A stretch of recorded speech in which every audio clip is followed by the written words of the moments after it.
Why are you shoeless?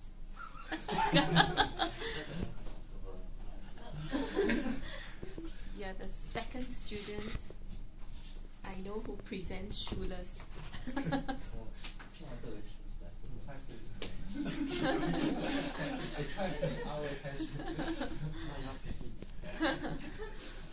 So, our group is doing drugs.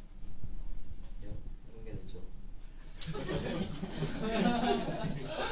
This is the joke. Yeah, so we're presenting on the good, the bad, and the ugly of the medicine drugs. So let me just give you all a brief history of drugs. So just now Stephen mentioned about William Perkins, right? This guy who invented the color mauve, which is the fancy term for purple. But yeah, his invention of this colored dye, actually paved the way for pharmaceutical drugs. It started the whole chain of forming aspirin, penicillin, and other antibiotics. So right here you can see 3 different kinds of plants and two plants and 1 field. So actually this plant is called cinchona tree. It gives you a chemical that produces the drug quinine. Quinine is used to cure fever. But actually the good thing about this drug, this tree was used by South Americans, the Indians of Peru in the past. And they were already using it in the past to actually cure fever. So actually the plant actually helped us a lot to produce a lot of drugs. And that is poppy plant, which they covered just now. It was opium, used to produce opium. But actually, if you use the plant for good purposes, it can give you morphine, which produces this pill. And yeah, it's used in surgeries to reduce pain in patients. So this is just a rough overview of how past has actually helped pave the way for medicine today. So, next slide. Okay, I'd just like to sidetrack a bit and talk about bacteria, because today's presentation is on wonder drugs, which wonder drugs actually means like drugs that actually formed, like recently produced, that actually have a curative effect on bacteria, such as antibiotics. So these two pictures are actually pictures of a bacteria called Clostridium. It's a very interesting bacteria. So this one produces gas gangrene. This is the most decent picture I can find. Okay, so gas gangrene is actually bacteria inside your body that produces gas and forms bubbles, which can actually, and then the bacteria, besides doing that, actually causes necrosis, which kills all your skin cells and everything. This one is a different strain of, compared to the previous bacteria you'll see behind this picture just now. It's a different strain, but it's actually the same species, Clostridium. What this produces is Botox. So yeah, which gives you a better facial lift. So you see his eye, but eventually the effect dies off, and then you've got to get more injections. Right. So these are the good things and the bad things about bacteria. How we actually found out, and we're trying to use these things we know about medicine to cure people and help people. Right. So my group now will just present about the benefits of bacteria, which will be covered by Jenny. Yan Dan will talk about the side effects of all the drugs and stuff, and James will talk about, as everything that impacts human life, right, always involves politics. So he'll talk about the ugly side of drugs. Okay, but before they start, let me just cover the definition of wonder drugs for you all again, so that you all have a better understanding of it, so that you all can understand what they say. So wonder drugs, again, what are they? Okay, it's not drugs. You all know that. See, so as I said, it's the recent discovery of a drug that has curative effect, such as antibiotics, sulfur drug. Sulfur drug is the same thing as antibiotics, just that sulfur drug contains a molecule that has sulfur in it. Okay, and it does the same thing as antibiotics now. It just kills bacteria. So now Jenny will talk about the good things of sulfur drugs and antibiotics. Okay, so from the name itself, we know that wonder drugs are very beneficial. They have helped extraordinarily well to save a lot of people's lives in the past. So some examples of wonder drugs are aspirin, sulfur drugs, and penicillin. So each of them has their own distinctive traits that earn them the title wonder drugs. So now I'll talk more about the benefits of wonder drugs nowadays. So nowadays aspirin is often used as a part of daily therapy. So some people, especially those suffering from heart diseases, take aspirin daily in a low dose to prevent heart disease, heart attack, or stroke. This is because aspirin prevents the blood clots from forming. Okay, so while it might sound risky to take such powerful drugs like aspirin daily, recent research has shown that actually taking daily aspirin like this for people with heart disease are much more beneficial than harmful. Okay. So next is sulfur drugs.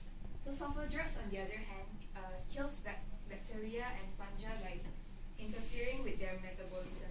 So what they do is basically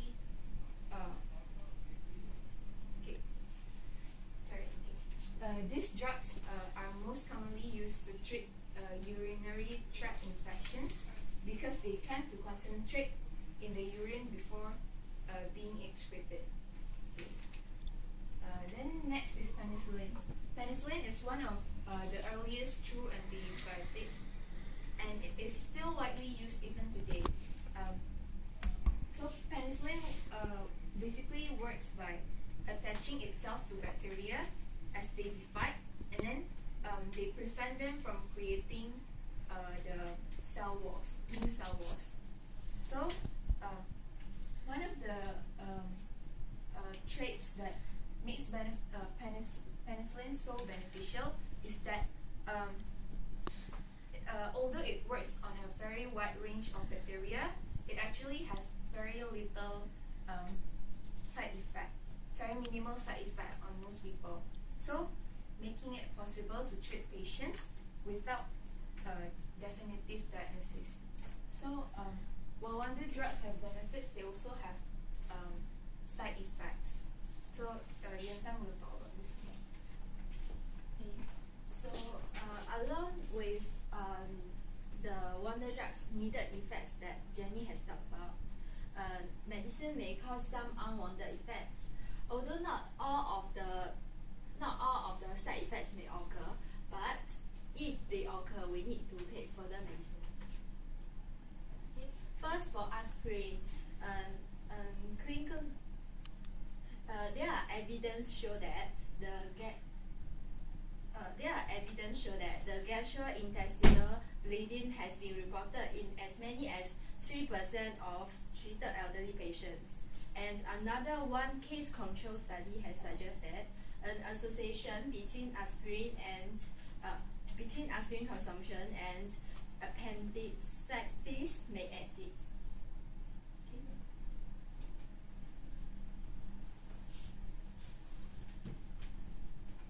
Okay, and also it will also cause some effects in our nervous system.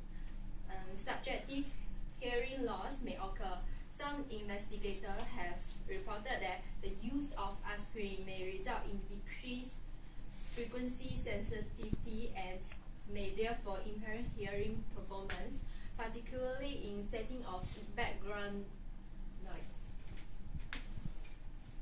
Okay, second, for the sulfur drugs, common sulfur drugs side effect is increase in the skin sensitivity to the light. This leads to the skin getting sunburned very easily, and so people who experiencing this are often recommend to wear protective clothing and sunscreen to avoid that direct sunlight. And also it will also cause liver injuries and kidney injuries, which can be seen like dark color urine. Next. So the last for penicillins, the most prominent mental and common side effect is anaphylaxis. That is severe allergy reaction to penicillin.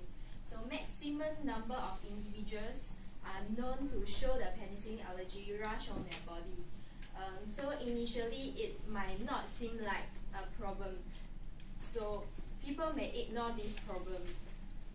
And there are individuals who show minor rushes alone that can be dealt with easily. However, those who are highly sensitive to penicillin and whose immune system detects it as foreign material will show extreme penicillin allergy. Hence, it is very important to undergo penicillin rush tests to confirm the allergy, because many times the symptoms turn out to be non-allergy and the result of some health issues, and therefore a test can only confirm the penicillin allergy. Okay, besides these all the side effects that I have mentioned, there are also problems like overprescription. James? Yep. Right. So, Aga has presented the history. Jenny has presented the good. Yenta has presented the bad. And now I present the ugly. Right. Next slide, please. So the ugly in this case is overprescription, which comes from the wonder drugs being so wonderful that people actually neglect the bad. So in fact, in a recent study in the US, it's found that 38.9% of practitioners actually overprescribe for the following reasons. So the first reason is that they believe the stronger the drug, the more effective it is. They believe it's safer because it's more comprehensive. So if they are uncertain what illness it is, just assume it was. And lastly, it's more cost effective. To put it into perspective,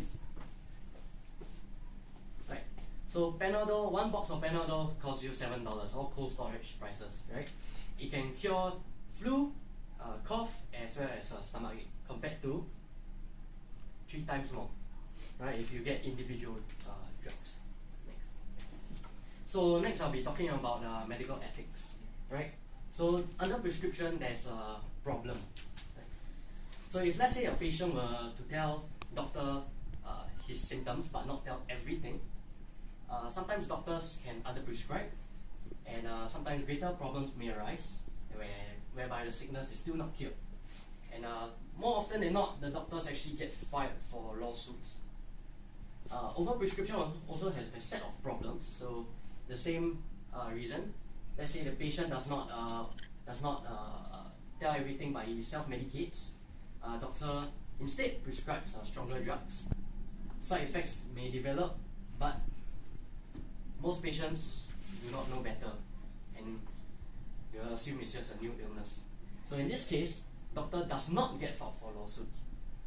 So this becomes a misbalance between legal safety, what I call legal safety, and ethics, whereby legal safety, doctors are more inclined to save their own jobs and careers, right?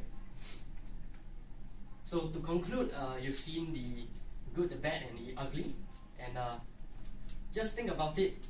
Are wonder drugs really that wonderful? Right? We leave you to decide. And lastly, on a public service announcement,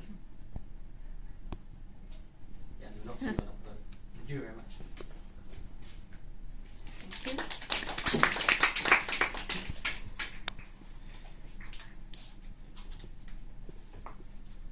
Why can't we sue our doctor if he under or overprescribes? I mean, it's not about suing the doctor whether he under or overprescribes. It's more like I think if he underprescribes, it's not necessarily his own fault. I mean, sometimes the patient also really does not tell the doctors everything. I for one don't tell him everything. Sometimes the patient tells him overly exaggerated things. Like, I mean, for those who have gone through national service, I think we know. We try to make a mountain out of a molehill. So headache can become a fever. Yeah. So it's not about the doctor's side, but it's more the patient side, where we should tell the doctor our actual symptoms, and at the same time the doctor has his own responsibility to give an accurate prescription. So if one side does not make a change, then the other side cannot make the same change as well. How do doctors decide whether they want to prescribe these drugs, for example, like antibiotics? Ma'am, okay, from my friend currently studying in medicine, he actually told me that they prescribe mainly based on symptoms. So with these certain symptoms, they can it can lead to be, as in the reason may be this particular illness. So normally they will take this illness, then they will just find out the what is required, and then they will prescribe accordingly. For Go Last ahead. time I worked at a pharmacy, right? Yeah. Once. Then every patient that comes in, okay, the doctor, for a set of illnesses, the doctor has a list of medicines, and from the list of medicines, you just eliminate based on the patient's history. So the patient has allergy to certain drugs, and then the elimination will occur, and then the doctor will choose the best and most effective drug for the patient itself. Yeah. Let's say we are on antibiotics, right? So I bring my son to the doctor. Okay, what I know from a layman non-specialist point of view is, if the flu, for example, is due to a virus, antibiotics isn't going to heal it. Only if it's due to a bacteria. But most times the doctor will prescribe antibiotics to my son. How does he know whether it's viral or bacterial? So bringing back the point where the 38.9%, Yeah. they believe it's safer because assume the worst. It's usually the case. According to this particular study, right, it actually shows that 69.2% actually over prescribed or under prescribed. In this case, 38.9% are the ones that over prescribed. Would there So- be any downsides to this over-prescription thing? As mentioned as well, the side effects mentioned by Yuan Tan. So there are benefits, but there are side effects as well. So overconsumption of antibiotics can lead to certain side effects. Not necessarily those that were presented, but every other wonder drug has their own side effects. So even Panadol has like a drowsiness and all that.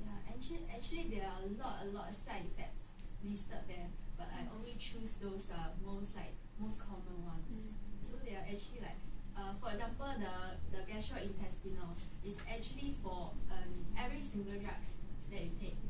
All of them may cause the gastrointestinal problems. So, Have you ever heard of something called antibiotic resistance? Yeah. yes.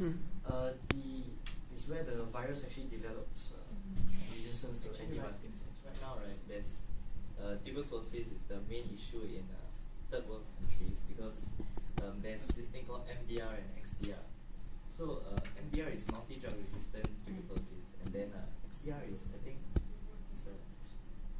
I forgot what it means, but yeah, it's another form of drug resistance to tuberculosis. It's the bacteria, right? It forms a resistance to all the different dosages of antibiotics that the doctor prescribes to the third world nations. So like when they eliminate the tuberculosis that doesn't have the resistance, right, and then they keep the ones that has the resistance, they multiply, and then now the medical side has a problem because they issue too many antibiotics that they promote the growth of bacteria with with all the resistance to drugs. So now they have a problem, trying to solve this issue. Yeah, it's quite cool. To try to answer your question just now, when do doctors prescribe antibiotics and then they do not for a flu? There's actually the symptoms to show whether it's bacteria based or viral. I see. Usually it's through the colours of the mucus. I see. Usually if it's green or yellow, they tend to prescribe antibiotics because it's infection. Infection has set in. Well, anyway, that's not why Panadol is like Yeah. because it's not very This one I draw from cold storage websites. No, Panadol extra it doesn't treat everything. okay, that's fine. But even then, like let's say with Flu Max and all that, right? Actually still cost less. No, it will cost about the same. 7 times 3 is also about the same. No, Flu Max actually costs cheaper. But then $6. Yeah. Anyway, you all know when you all got illness, don't just buy Panadol, go see a doctor. Yeah, actually, Panadol doesn't cure cough, does it?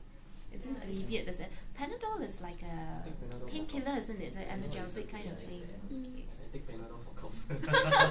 You do? I think you need to be educated about that. Can I say Okay. one more thing Yes. on the under prescription thing? Okay. It's quite interesting because in China, right, I read that doctors are prescribing patients who come into the hospital with they're just giving them pills like just one strip of pills, and the patients are upset because last time in China, right, hospitals, what they used to do was any patient who came in, right, I think they used to put them on drips or like feed them like they used to have hospital stays and stuff. So the patients actually have this belief or ideology that they are being undertreated. So yeah, there's this uproar against hospitals by patients in China. Yeah, I believe like there was this news I read once on the internet that the patient went around stabbing doctors because he felt that he didn't get the right treatment. Yeah, so the trust in doctors has to develop. And also like people have to know that the medical industry is moving very fast. So like treatments are getting much easier. Like they just give you pills and you can go home and get the treatment done by yourself rather than hospital stays. Try to minimize that. Because in Singapore now also like people with stroke, right, they don't have a bed in the hospital to even stay, so they have to stay at home and get the nurses have to visit them like weekly or monthly basis, this kind of thing. So don't always expect a hospital stay, I guess. Leave it for the more serious cases. Yeah.